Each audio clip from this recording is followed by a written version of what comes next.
Lisa Kudrow there on the stand in her own defense in a courtroom battle with her former manager. He claims she owes him nearly $2 million of her earnings from the mega hit Friends and other projects. ABC's Cecilia Vega has the story.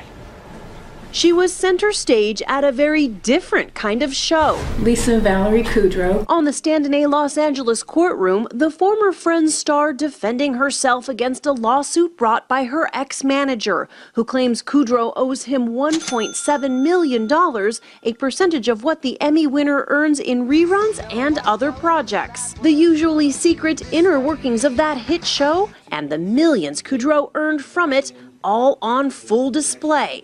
Even that first Friends contract she signed when she was a struggling actress, where she earned about $13,000 an episode, entered as evidence for the jury to see. I didn't like that it was the lowest paid performer on the show. They said that no one was going to get paid more than this, so... You learned later that that was not the case? That's right. Okay, and how did you learn that? From speaking to the other actors. Kudrow said the cast banded together and negotiated as a group to boost their pay as the show's success climbed. We all relied on each other. In the final seasons, Kudrow earned more than $1 million per episode. The issue before the jury, whether Kudrow owes her former manager Scott Howard money from what she earned after they parted ways. They had an oral agreement that Howard managed Kudrow in exchange for a 10% cut. I believe that at the end of the day, the agreement should be honored. Despite their long-time partnership, it was far from a friendly day in court.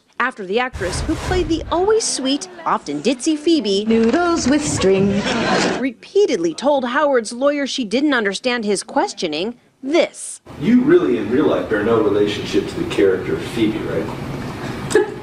You mean like right now? I don't know. She was pretending to be dumb during cross-examination. You're not acting now, right? The Friends star's camp says it has no comment until this case is closed. For Good Morning America, Cecilia Vega, ABC News, Los Angeles.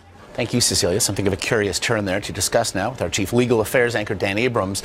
And Dan, how important was this testimony that we saw from Lisa Kudrow? Yeah, this is one of those rare cases where the testimony of the defendant isn't that important. And why? How she comes across is important, meaning whether the jurors like her in general, do they want to help her or hurt her? Yes, that's important. But the substance of what she's saying isn't that much at issue, meaning it seems that they've basically agreed that they had this oral contract, that it ended in 2007. And the question now is he entitled as a manager, as opposed to an agent, to the residuals? What's the difference? Well, in theory, an agent's supposed to be the one who cuts the deal, and as a result is entitled to everything that comes from that deal. Again, in theory, the manager is managing the person's career and life. The problem is in Hollywood these days, managers and agents very often do the same thing.